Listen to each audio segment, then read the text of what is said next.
बात और कह दें, वेदों में अवतारों का वर्णन बड़ा सुंदर आता। एक ही मंत्र में 10 अवतार। यहां तो 21 अवतार कह दिए धर्म में, और यजुर्वेद अध्याय है 17, मंत्र है 33, और बड़ा छोटा सा मंत्र है। आशु शिशान वृषभो न भीम। छोटा सा सीधे सीधे शब्द है। आशु, आशु का अर्थ क्या है कि जो मिनटों में सब जगह फैल जाए, बावन भगवान। त्रिपद भूमि मांगी, जब बलि ने त्रिपद भूमि दे दी, फिर इतना विस्तार बढ़ा दिया कि पृथ्वी और आकाश तो 2 चरणों में आ गए, तीसरे चरण के लिए बलि को पाताल जाना पड़ा। आशु इतने शब्द में ही वामन का विराट होना बतला दिया। आगे कहते शिशाना।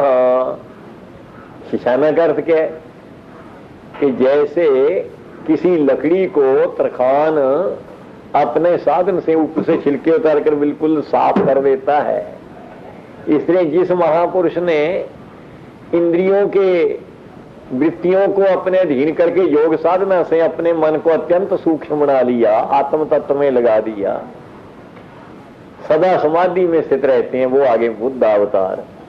शिशाना से वो आगे वृषभः।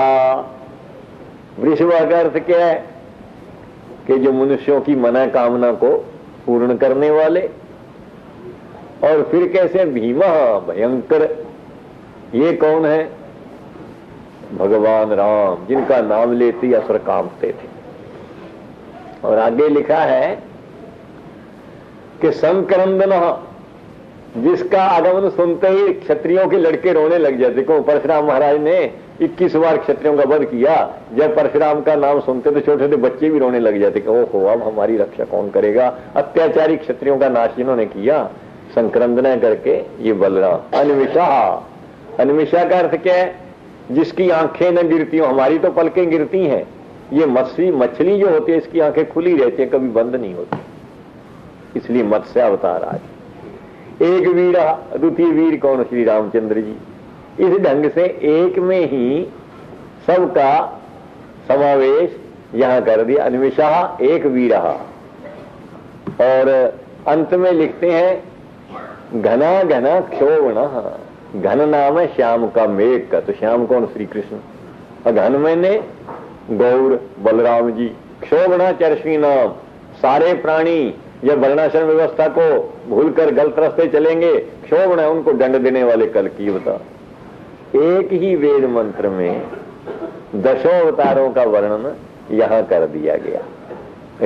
यजुर्वेद अध्याय है 17 और अध्याय है 17, मंत्र है 33। तो जहां पर कहते हैं शतम सेना अजयत शातमिंद्र, कहते हैं क्या कहें, वो जो परमात्मा है वो अकेले सैकड़ों सेनाओं को जीत लेते हैं। जैसे अकेले ही बलराम कृष्ण ने कंस की सेना की कुछ नहीं बालवांका न कर सकी, बात की बात में प्रभु ने कंस को पराजित कर दिया और जरासंध को पराजित किया। इस प्रकार वेदों में प्रभु की लीलाओं का वर्णन आता है।